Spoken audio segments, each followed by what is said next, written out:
Amendments ہوتی ہیں وہ بارز میں جاتی ہیں، وہ پبلک میں جاتی ہیں، وہ صحافیوں کے پاس جاتی ہیں اور لینتھی ڈسکشن ہوتی ہے منتھ اس پہ، اور پھر ڈیبیٹ جو پارلیمنٹ میں ہوتی ہے وہ تو بہت لمبی ڈیبیٹ ہوتی ہے، ہر بندہ اس پہ بولتا ہے۔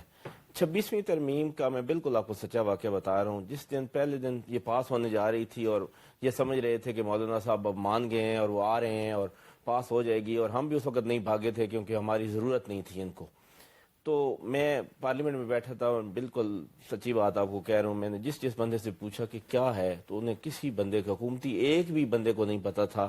مجھے یہ بتائیں کہ یہ قومی سلامتی کا تقاضا ہے، یہ ہمارے کوئی ڈیفنس ریکوائرمنٹ ہے کہ یہ اتنی جلدی کیوں ہے 27ویں آئینی ترمیم کے لیے؟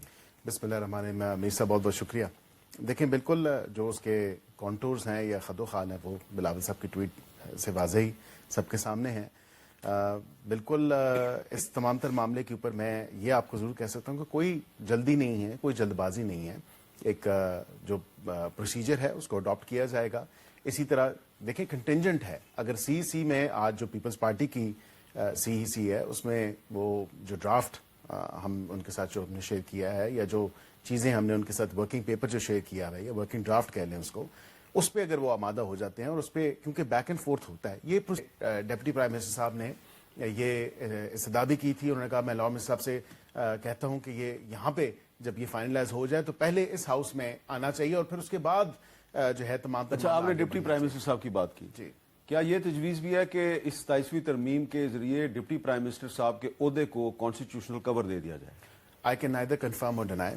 اس کا مطلب ہے کہ ہے، وہ آئے گا تو وہ سامنے آ جائے گا۔ اس کا میں نے مطلب یہ لیا ہے کہ کوئی چیب گوئی نہیں کی میں تو یہ کہہ رہا ہوں کہ انڈیا میں چیف آف ڈیفنس اسٹاف کا عہدہ ہے، تو ہو سکتا ہے کہ کسی نے سوچا ہو کہ پاکستان میں بھی ہونا چاہیے، اور اسی طرح آرٹیکل 245 جو ہے وہ اس میں بھی ہو سکتا ہے یہ ہو کہ جی national security and command council بنا دی جائے۔ پیش ہوگا تو سب کے سامنے آ جائے گا۔ اچھا، اور کیونکہ آپ لائر ہیں اور شفقت صاحب بھی لائر ہیں، تو کیا ہر صوبے میں ہر ہائی کورٹ کے اوپر ایک فیڈرل کورٹ بنانے کی بھی تجویز ہے؟ اچھی تجویز ہے، میرے خیال سے ہو سکتی ہے۔ چلے اس پہ میں اب شفقت صاحب آپ سے بات کرتا ہوں، کیا یہ اچھی تجویز ہے فیڈرل کورٹ؟ بالکل بھی نہیں۔ دیکھیں، ایک انڈیپینڈنٹ کورٹ ہے ہر صوبے میں اور ایک سپریم کورٹ آف پاکستان ہے، تو خدا را وہ چلیں جس طرح بھی کام کر رہی ہے، اس کی تھوڑی بہت ساخت جو بچ گئی ہے تو اس کو تو رہنے دیں اور اس کو ایسے کام کرنے دیں۔ ایک آئینی بینچ آپ نے بنا لیا، اس میں اپنی مرضی کے ججز بھی بیٹھ کے اس سے کام بھی چل رہا ہے آپ کا، تو ضرورت نہیں ہے۔ میر صاحب اس سے بڑی جو امینڈمنٹ سزا دی جا رہی ہے نا میر صاحب، اس میں تو کوئی دوسری بات نہیں ہے۔ دیکھیں اب سارے ان کو پوائنٹ سیلینٹ فیچرز پھر بھی کہتے ہیں کہ مسودہ میرے پاس نہیں پڑا۔ اب میر صاحب اس سے بڑی کیا، یہ میجسٹریسی نظام جو ہے دوبارہ لے کے آ رہے ہیں جو 2001 میں ابالش ہو گیا تھا۔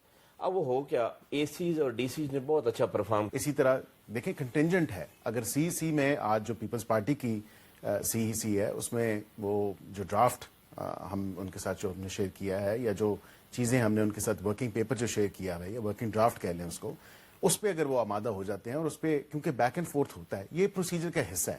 اب 26ویں آئینی ترمیم کے ٹائم پہ یہ آپ دیکھیں کئی صحافی تھے، انہوں نے کہا کہ جی ہمیں ڈرافٹ مل گیا، پھر انہوں نے کہا مولانا صاحب آپ کے پاس جو ڈرافٹ ہے وہ ہمارے پاس نہیں ہے، اور اس میں فرق ہے، اور ظاہری بات ہے فرق ہوتا ہے کیونکہ اسحاق ڈار صاحب ڈپٹی پرائم منسٹر ہیں اور بڑے ایکٹیو ہیں، اور ان کا جو عہدہ ہے اس کی کوئی کانسٹیٹیوشنل حیثیت نہیں ہے، تو یہ ضروری ہے، یہ تقاضا ہے قومی سلامتی کا کہ وہ اتنے قومی سلامتی کے معاملات جو ہیں وہ نپٹا رہے ہیں بطور فارم منسٹر بھی، تو ان کے عہدے کو کانسٹیٹیوشنل کور ملنا چاہیے۔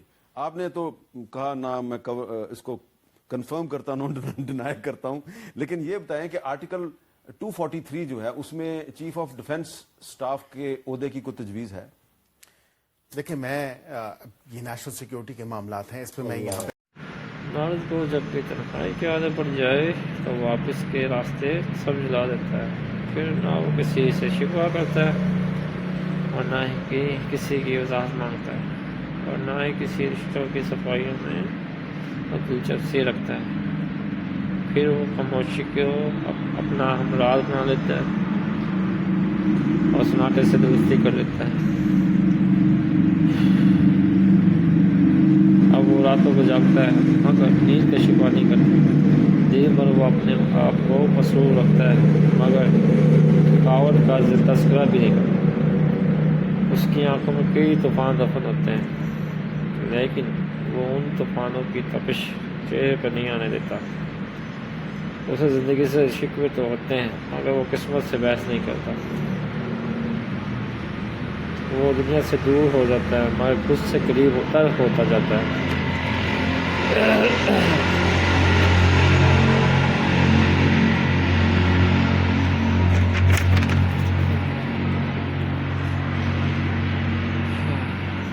کو جب بھی تنہائی کے عادت پڑ جائے تو وہ واپسی کے سب راستے جلا دیتا ہے، پھر نہ وہ کسی سے شکوہ کرتا ہے اور نہ ہی کسی کی وضاحت مانگتا ہے اور نہ ہی کسی رشتے کے صفائیوں میں وہ دلچسپی رکھتا ہے۔ پھر وہ خاموشی کو اپنا ہمراز بنا لیتا ہے اور اس ناٹے سے دوستی کو لیتا ہے۔ اب وہ راتوں کو جاگتا ہے مگر شکوہ نیند کا شکوہ نہیں کرتا، دن بھر وہ اپنے آپ کو مصروف رکھتا ہے مگر تھکاوٹ کا تذکرہ بھی نہیں کرتا۔ اس کی آنکھوں میں کئی طوفان دفن ہوتے ہیں لیکن وہ طوفانوں کی تپش چہرے پر نہیں آنے دیتا۔ اسے زندگی سے شکوے تو ہوتے ہیں مگر وہ قسمت سے بحث نہیں کرتا۔ وہ دنیا سے دور ہو جاتا ہے مگر خود سے قریب تر ہوتا چلا جاتا ہے۔ اسی طرح دنیا ہے، دنیا کے معاملات ہیں۔